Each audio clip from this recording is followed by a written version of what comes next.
ប្តីធ្វើពុតជាប្រពន្ធគ្រាន់តែខ្សែ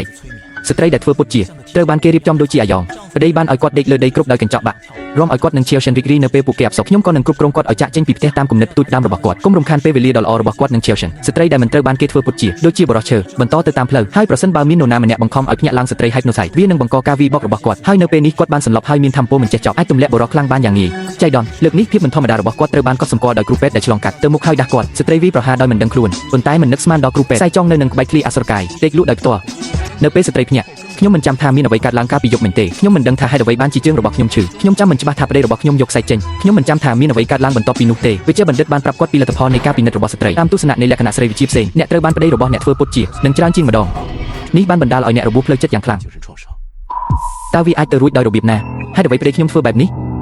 បើចង់ដឹងការពិតអ្នកអាចធ្វើពុតជាអ្នកធ្វើពុតជានឹងសហការជាមួយគាត់ដូច្នេះតើមានវិធីណាមួយដែលអ្នកអាចធ្វើឲ្យខ្ញុំទប់ទល់នឹងការធ្វើពុតជាបានដែរឬទេខ្ញុំអាចលេបថ្នាំបានដើម្បីជួយអ្នកទប់ទល់នឹងការយកខុសរយៈប៉ុន្តែប្រសិនបើយើងចង់ទប់ទល់ទាំងស្រុងនេះតម្រូវឲ្យមានការបណ្ដុះបណ្ដាលរយៈពេលវែងតើអ្នកទើបតែនិយាយអ្វីការមកដល់របស់ស្វាមីនិងឈៀវសិនបានរំខានដល់ពាក្យរបស់វិជ្ជាបណ្ឌិតបន្ទាប់មកគាត់បានបង្ខំប្រពន្ធគាត់ឲ្យចាក់ចេញប៉ុន្តែមុននឹងចេញទៅគ្រូពេទ្យបានឲ្យថ្នាំមួយដបមកគាត់វាត្រូវបានគេនិយាយថាថ្នាំនេះអាចព្យាបាលរបួសជើងនៅពេលនេះស្ត្រីបានដឹងពីអត្ថន័យរបស់វិជ្ជាបណ្ឌិតក្រោយត្រឡប់មកផ្ទះវិញគាត់មិនអាចរងចាំលេបថ្នាំបានទេប្តីគួរឲ្យសង្ស័យបោះថ្នាំទៅក្នុងធុងសម្រាមក៏បាននិយាយថាវិជ្ជាបណ្ឌិតកម្រិតទី3គឺមិនអាចទប់ចិត្តបានត្រឡប់ទៅសួរអ្នកឯកទេសឲ្យចេញវិជ្ជាបញ្ជាថ្នាំថ្មីបន្ទាប់មកគាត់បានយកខ្សែចេញម្ដងទៀតធ្វើពុតជាប្រពន្ធខ្ញុំពួកគេដឹងតិចតួចថាស្ត្រីមានភាពធន់នឹងថ្នាំដែលពួកគេបានប្រើអស់មួយជីវិតនេះខ្ញុំត្រូវប្តីខ្ញុំធ្វើពុតជាស្រាលហើយ subconscious ជ្រៅនៅក្នុងការចងចាំត្រូវបានភ្ញាក់ខ្ញុំនឹកឃើញភ្លាមថាប្តីខ្ញុំធ្វើពុតជាខ្ញុំយប់មិញដំណើរការ hypnosis ទាំងអស់គាត់ដូចជាអ្នកឈរការចងចាំគឺច្បាស់ស្ត្រីដែលភ្ញាក់ពីដំណេកគិតថាវាគ្រាន់តែជាសុបិនអាក្រក់ប៉ុន្តែពេលគាត់ចុះទៅក្រោមដើម្បីផឹកទឹកប៉ុន្តែខ្ញុំបានឬការសន្ទនារវាងស្វាមីខ្ញុំនិងឈៀវសិនពីបន្ទប់របស់នាងវាប្រែថាខ្ញុំត្រូវបានគេ hypnotize នោះគឺផ្ទេរទ្រព្យសម្បត្តិក្រុមហ៊ុនរបស់គាត់ក្នុងរយៈពេល1ខែទីបំផុតស្ត្រីនោះបានដឹងថាវាមិនមែនជាសុបិនទេវាពិតជាបានកាត់ឡើងដូច្នេះនាងបានទៅជួបគ្រូពេទ្យដោយមិនប្រាប់ប្តីឡើយការចាក់បញ្ចូលវិទ្យាសាស្ត្របានជួយគាត់ឲ្យពង្រឹងឆន្ទៈរបស់គាត់ក្រោមការណែនាំរបស់វិជ្ជាបណ្ឌិតបានចាប់ផ្ដើមការហ្វឹកហាត់ដើម្បីប្រយុទ្ធប្រឆាំងនឹង hypnosis មិនយូរប៉ុន្មានកម្រិតដំបូងនៃការ hypnosis មិនមានឥទ្ធិពលលើគាត់ទេហើយស្ត្រីនោះហ៊ាននឹងចាប់ផ្ដើមផែនការផ្ទាល់ខ្លួនរបស់នាងប្តីធ្វើពុតជាស្ត្រីម្ដងទៀតមុនទៅធ្វើការស្ដាប់ប្តីរបស់អ្នករងរបួសជាគឺជាប្អូនស្រីដ៏ល្អបំផុតរបស់អ្នកត្រូវតែស្ដាប់គាត់នឹងមើលថែអ្នកតើអ្នកយកទេមិនអីទេគាត់មិនសូវដឹងទេថាលើកនេះប្រពន្ធរបស់គាត់បានទប់ទល់ហើយគ្រាន់តែធ្វើពុតជាគាត់គ្រាន់តែឃើញឈៀវសិនជាមេប៉ុណ្ណោះបញ្ជាឲ្យស្ត្រីចាក់កាហ្វេស្ត្រីធ្វើពុតជាយកកាហ្វេក្តៅមួយពេងទៅឈៀវសិនរីករាយក្នុងការធ្វើជាមេបាននិយាយថាខ្ញុំមិនចង់ផឹកទៀតទេឲ្យស្ត្រីមកប្រដុសស្មាតើអ្នកណាដឹងថានឹងមានអ្វីកើតឡើងនៅវិនាទីបន្ទាប់សុំទោសឈៀវយក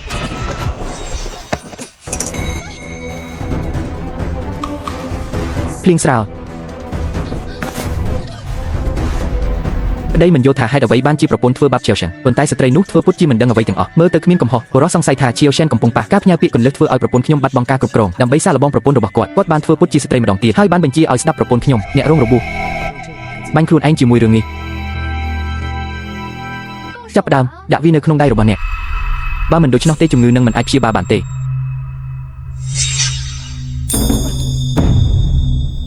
កុំប្រើឧបករណ៍វិទ្យាសាស្ត្រខុសលោកឈៀវសិន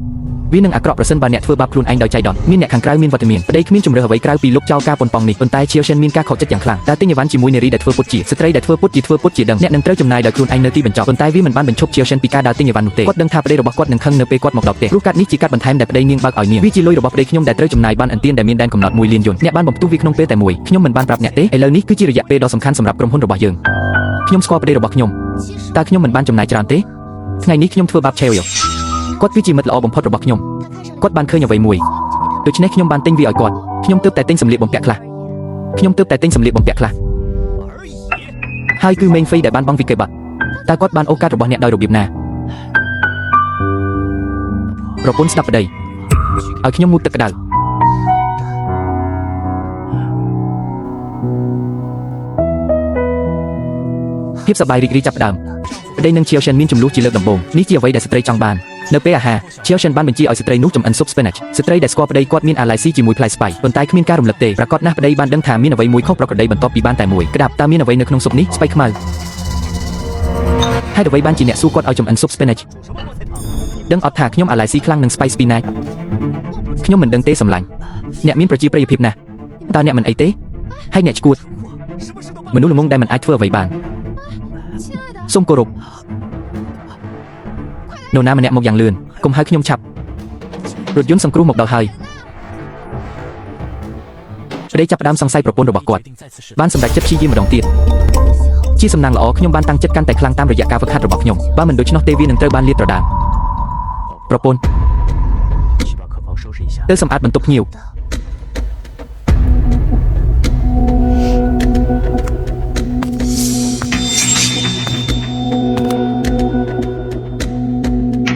វាតម្លៃពីប្រតិកម្មនៅពេលនេះគាត់ហាក់ដូចជាមិនធ្វើពុតទេគុំសង្ស័យទៀតអីប៉ុន្តែខ្ញុំនៅតែមានអារម្មណ៍គាត់ជាអនាមិក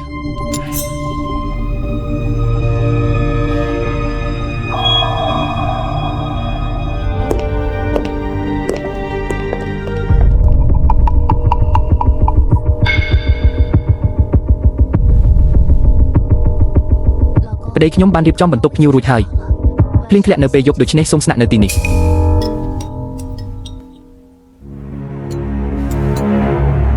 ប្រពន្ធខ្ញុំល្អណាស់ស្ដាប់ប្តីរបស់អ្នកមិនទាន់បានជាសះស្បើយនៅឡើយទេត្រឡប់ទៅបន្ទប់គេងវិញហើយចូលគេងឲ្យបានឆាប់យប់នេះមានអ្វីកើតឡើងកុំចាក់ចេញពីបន្ទប់គេង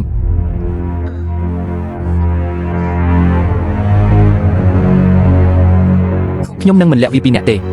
ខ្ញុំនឹងរងចាំមើលឈាមខួរក្បាលរបស់អ្នកនៅពេលយប់សួស្ដីថ្ងៃនេះខ្ញុំស្អាតទេ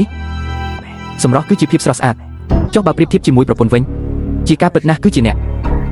គាត់គ្រាន់តែជាស្ដេចឈានមុខរបស់ខ្ញុំប៉ុណ្ណោះ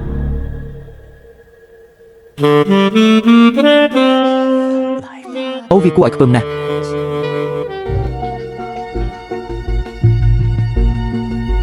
ជាជាងនេះជាភស្តុតាងនៃការរួមភេទរបស់អ្នកនឹងមិនទទួលបានទ្រព្យសម្បត្តិរបស់ខ្ញុំទេចំពោះមិត្តល្អបំផុតរបស់ខ្ញុំ